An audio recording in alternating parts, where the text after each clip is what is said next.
Irgendwie habe ich mir das lustiger vorgestellt mit der Parkuhr. Warum gefällt es Max überhaupt, Parkuhr? Fuck, der Max. Ich muss ja noch die Jugger-Show machen. Fuck, ich brauche noch Themen.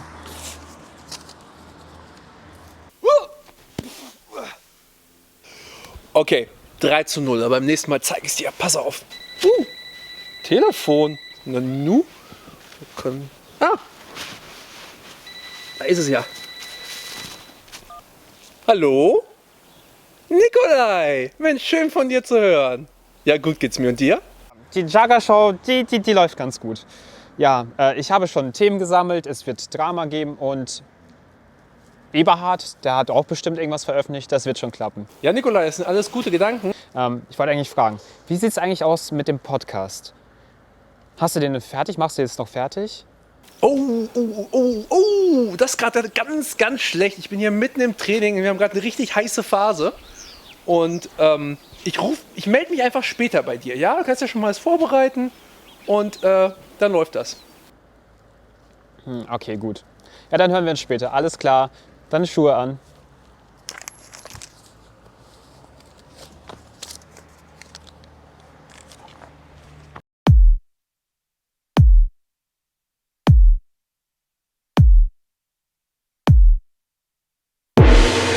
Hier ist das erste deutsche Jugger mit der Jugger-Show.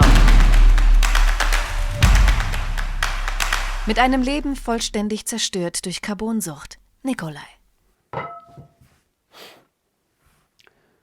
Hallo und willkommen zurück zur Jugger-Show für den Februar 2021. Deutschlands ausgeschlafenster Literat hat nun auch seine Dienste an der deutschen Hochkultur verrichtet.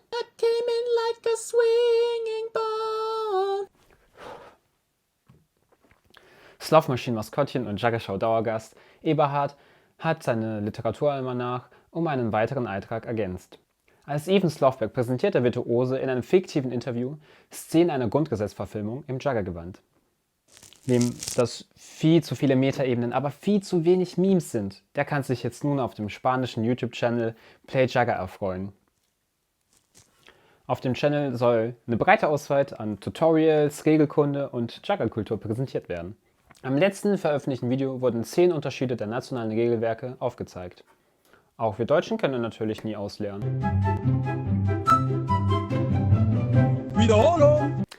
Ihr wisst ja, was zu tun ist. Kanal abonnieren und die Glocke pinnen. Pinnt die Glocke. Der Jugger-Podcast Handtreffer Kopf.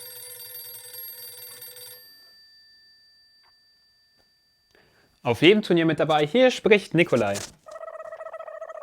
Ach ja, Max. Ja, ich bin gerade auf Sendung und läuft gerade alles richtig super. Was? Die Ausgabe von Handtreffer Kopf wird nicht rechtzeitig zur Ausstrahlung der Jugger-Show fertig. Ach du heilige Vergulaschung.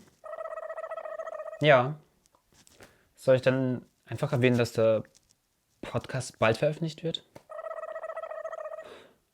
Ja, okay. Ja, du auch. Schuhe an.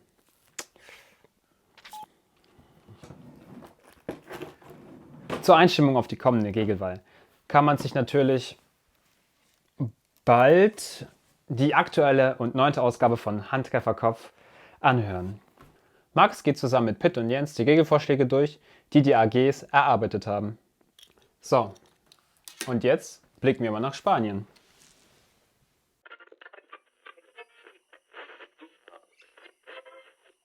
Auf dem Twitch-Kanal Jugger Valendares werden seit Februar unregelmäßig Interviews und Gesprächsrunden mit spanischen Jugger-SpielerInnen ausgestrahlt. Wer also Spanischkenntnisse hat also genug Stoff, um durch den Lockdown zu kommen. Denn es gibt keine deutsche Synchronisation. Nicht einmal Untertitel. Anda, otro vídeo de Jagger y sin ningún subtítulos español. En serio. Innovar, algo nuevo, por Dios. Wie ich gerade sehe, hat die Webseite des Internationalen Jugger Contests einen neuen Anstrich bekommen. Im Zusammenhang rief die IOC dazu auf, deutsche Muttersprachlerinnen sollen beim Übersetzen helfen. Ich spreche jetzt mit unserer Hauptstadtkorrespondentin Sophie Klemm. Sophie, ist es uns nicht langsam peinlich, dass wir nicht einmal diese Form der Repräsentation im IOC hinkriegen? Oder kann uns diese Organisation so egal sein? Hallo Nikolai. Darauf habe ich keine Antwort, aber die Webseite ist schön.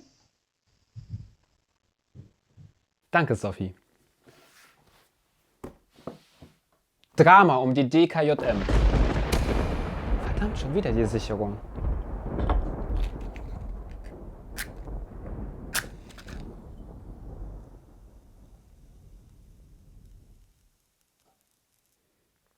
Nachdem die VeranstalterInnen der DKJM bekannt gegeben haben, dass sie das Turnier leider nicht durchführen dürfen, boten die Laufender Lauchs an, das Turnier auszutragen. Dieses Angebot stieß zuletzt auf Unmut.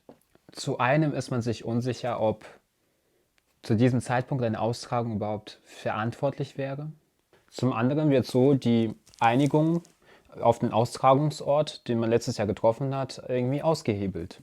Das Schicksal der DKJM ist somit weiterhin ungewiss.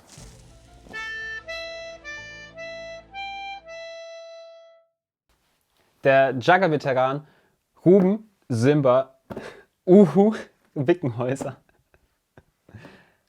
ruft erneut dazu auf, Videos einzusenden, die Kettenblock-Techniken zeigen. Letzten Sommer bereits veröffentlichte er ein Video mit Angriffstechniken der Kette. Nun soll auch der Nachfolger kommen. Die Jagger Show möchte sich auch natürlich daran beteiligen. Darüber hinaus plant Wickenhäuser eine Anleitung zur Teamerstellung und bittet daher darum, ihm die wichtigsten Fragen zu nennen, die man sich bei einer Gründung eines Teams stellen sollte. Auch da helfen wir gerne. Unsere Top 3 der Fragen, die man sich im Jagger stellen sollte. Platz Nummer 3. Schuhe an? Platz 2. Wie viel Uhr ist es? Und Platz 1. Schuhe an. Also ich habe Schuhe an. Damit ist die Wissbegier aber des Uhus noch immer nicht gestillt. Denn er plant eine Wiederholung seines Traininglagers aus letztem Jahr. Dazu bittet er, dass Interessierte ihr Wunschdatum ab September nennen. Wenn man schon nicht Jagger spielen kann, dann werden eben Pompen gebaut. Dachte sich zumindest Lester Balz. Der Inhaber des Pompenshops bietet nun online Pompenbaukurse an. Pro Termin wird jeweils eine Pompengattung nach der Pompenshop-Bauanleitung gebaut. Ich hätte hier Interesse, aber leider habe ich gar keinen GFK bei mir rumliegen. Denn zusätzlich zur Teilnehmergebühr müssen sich alle Teilnehmer das Baumaterial selber besorgen. Blöd nur, dass die Baumärkte alle zu haben. Also wir haben bei uns Click und Collect. Also bei meiner Pompe macht da nichts Klick. Rigo-Spielerin Marin Lieto hat dem Magazin des unpopulären Sports ein Interview gegeben. Sie berichtet von ihrem Werdegang und Stellung im Jagger und warnt davor, dass die angepriesene Gleichstellung im Jagger bei weitem noch nicht erreicht sei. Der digitale Sportnews-Blog Sportbible hat ein Video über Jagger veröffentlicht. Während wir uns noch fragen, warum ein altes Jagger Setanta Promo-Video für den Beitrag umgeschnitten wurde, hat das Video inzwischen schon 3,6 Millionen Aufrufe. Das heißt, jeder meiner OnlyFans hat sich das Video zweimal angeschaut. Diese ungeahnte Aufmerksamkeit für unsere kleine Community sorgte für Debatten über den Ursprung des Jaggers in Abgrenzung zum LARP. Und ebenso sorgt es auch für internationalen Zuwachs.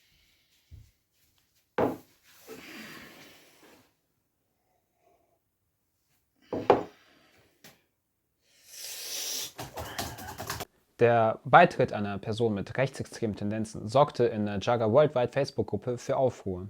Bestehende Mitglieder wiesen darauf hin, dass der Neuling eines seiner Profilbilder mit Phrasen der neuen Rechten versah. Infolgedessen entstand eine Diskussion über die Positionierung der Gemeinschaft gegenüber faschistischen Gruppen und Individuen. Zu dem Thema senden wir jetzt einen Kommentar von unserem Redakteur Maximilian Vogel. Soziale Netzwerke leben von Interaktion und räumen daher polarisierenden Beiträgen einen höheren Stellenwert ein als angebracht.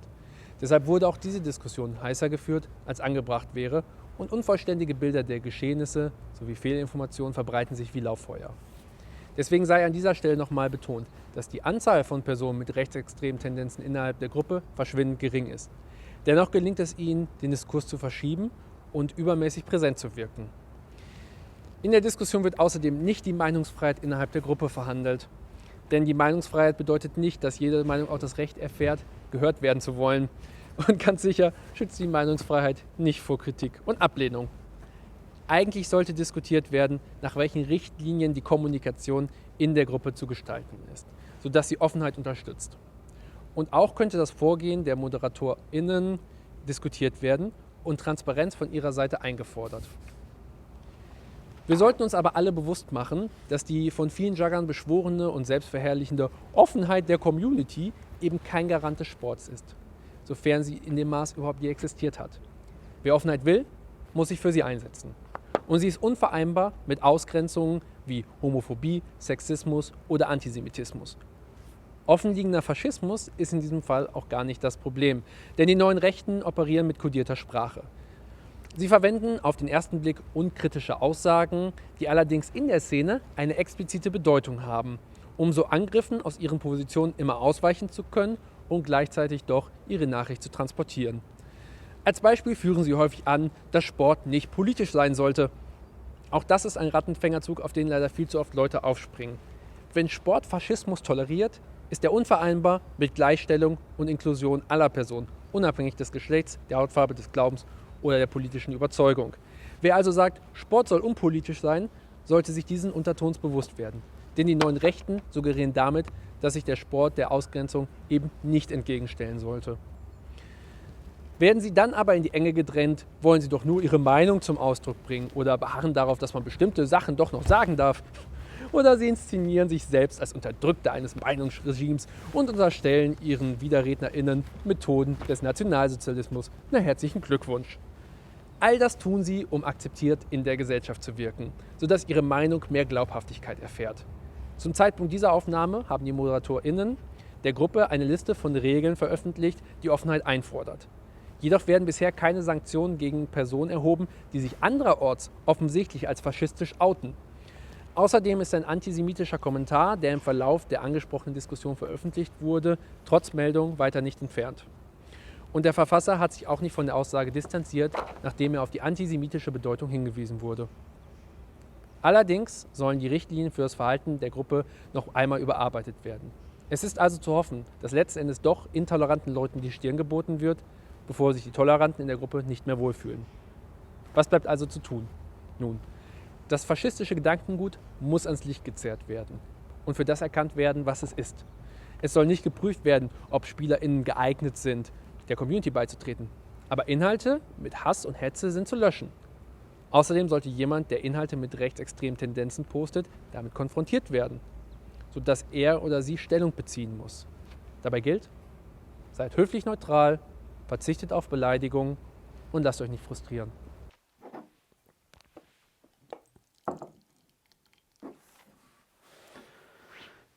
Lasst uns erstmal einen Tee trinken, Freunde der Sonne, und uns ein bisschen beruhigen. Juggershowtasse jetzt für Geld! Im Anschluss an diese Sendung wird das Musikvideo zum Song Mein Carbon hier auf dem Peters Pons Channel veröffentlicht. Auf die Melodie von Tokotronics Mein Ruin verfassten die Bauern eine Lobeshymne auf den Faserverbundstoff.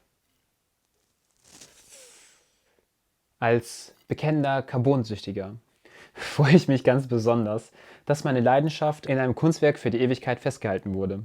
Juggershowtasse, carbonisiert beim ersten Schluck, damit Trinken leicht fällt. Ich verabschiede mich jetzt, danke, dass ihr wieder dabei wart. Die Jugger Show kehrt nächsten Monat wieder zurück. Auf Wiedersehen.